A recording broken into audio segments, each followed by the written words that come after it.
Hello friends, स्वागत है आप सभी का हमारे यूट्यूब चैनल से जे ज्ञान पर। दोस्तों, इस वीडियो में हम हिंदी सामान्य ज्ञान के महत्वपूर्ण टॉपिक पर ध्यान देंगे। जैसे एक टॉपिक है विराम चिन्ह। यहाँ से आपके एग्ज़ाम में क्वेश्चन पूछा जाता है, चाहे वो प्री बीएड हो या डीएड हो, मतलब डीएलएड। तो यहाँ से जो है क्वेश्चन आपका बनता है विराम चिन्ह का। अगर आपने भी प्लेलिस्ट में जो वीडियो अपलोड है हिंदी का, जैसे संधि समास, उसे भी नहीं देखा है, जो पुराना अपलोड है उसे, तो उसे भी जाकर देख लीजिएगा। और अभी भी जो वीडियो अपलोड हो रहा है हर दिन, अगर आपने उस टॉपिक को नहीं देखा तो ज़रूर देखिए, क्योंकि इंपॉर्टेंट है। जैसे रीजनिंग से संबंधित जो टॉपिक है वो कराया जा रहा है कि कौन कौन से टॉपिक से प्रश्न पूछा जाता है।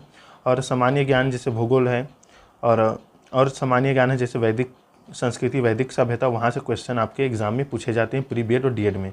तो उसे अगर आपने नहीं देखा है तो उस वीडियो को जाकर जरूर देखिए, पूरा देखिए। जैसे एक शिक्षण अभिरुचि का जीके अपलोड है, 130 क्वेश्चन है उसमें, तो उस वीडियो को ज़रूर देखिए, क्योंकि वहाँ पर जो है आपके बहुत ही इंपॉर्टेंट प्रश्न शामिल किया गया है। शिक्षा शास्त्रों से संबंधित, मनोविज्ञान से संबंधित, सतत एवं व्यापक शिक्षा, बाल केंद्रित शिक्षा, तो इन जो टॉपिक है उसमें है, तो उसे जाकर जरूर देखिए। चलिए हम इस टॉपिक को स्टार्ट करते हैं। विराम चिन्ह, यहाँ से आपके हिंदी में जो है एक क्वेश्चन आता है।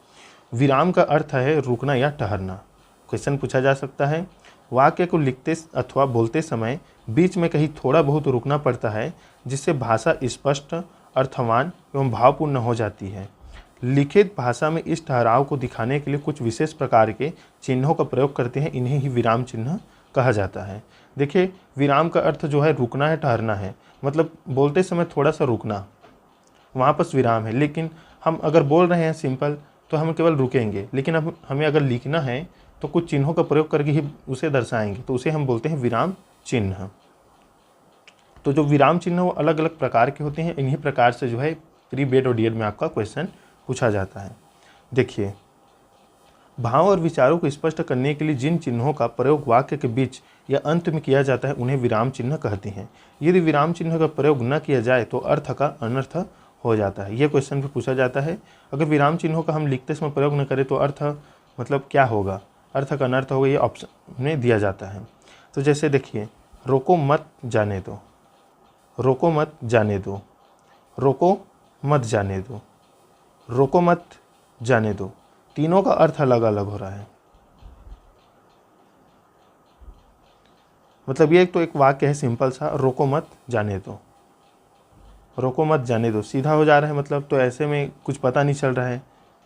ये जो पहला वाला वाक्य है इसे कुछ पता नहीं चल रहा है, रुकने के लिए बोल रहा है कि क्या करने के लिए, रोको मत जाने दो या रोको मत जाने दो, तो इससे पता नहीं चल रहा। तो विराम चिन्हों का हम प्रयोग करेंगे। जैसे दूसरा में देखो, इसमें बोला गया है रोको, फिर यहाँ पर हम रुकेंगे थोड़ा सा, इस विराम चिन्ह के बाद रोको, फिर मत जाने दो, मतलब यहाँ से ये जो वाक्य है इससे पता चल रहा है कि रोको उसे, मत जाने दो। यहाँ पर देखिए, रोको मत जाने दो, मतलब यहाँ से पता चल रहा है उसको रोकना नहीं है, जाने देना है। तो देखिए, विराम चिन्ह का प्रयोग ऐसे किया जाता है। चलिए हम महत्वपूर्ण विराम चिन्हों के बारे में देख लेते हैं। हिंदी में प्रचलित प्रमुख विराम चिन्ह, यार यहाँ से क्वेश्चन आता है। हिंदी में प्रचलित प्रमुख विराम चिन्ह निम्नलिखित है।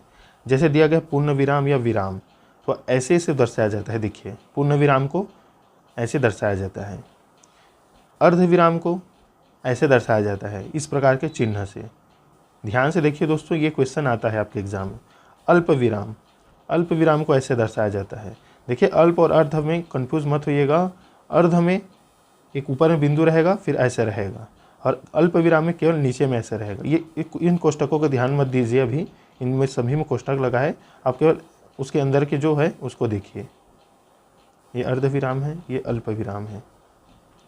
प्रश्नवाचक को आप तो जानती है, ये प्रश्नवाचक है। विस्मयादि बोधक अभी बताया था, ये विस्मयादि बोधक है। उद्धरण चिन्ह, ये क्वेश्चन पूछा जाता है। देखिए, ऐसे ऐसे जो दो होता है इसे भी उद्धरण चिन्ह कहते हैं, और एक भी होता है किसी शब्द के बगल में, जैसे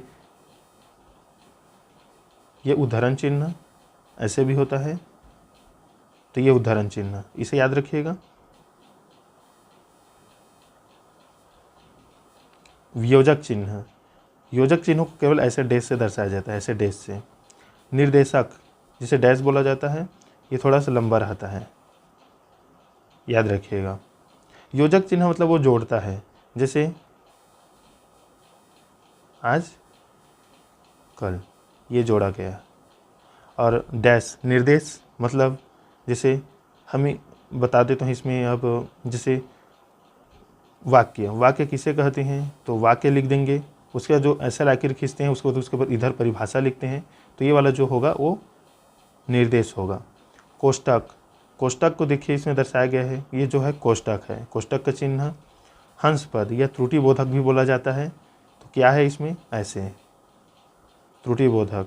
जैसे हमने यहाँ पर लिखा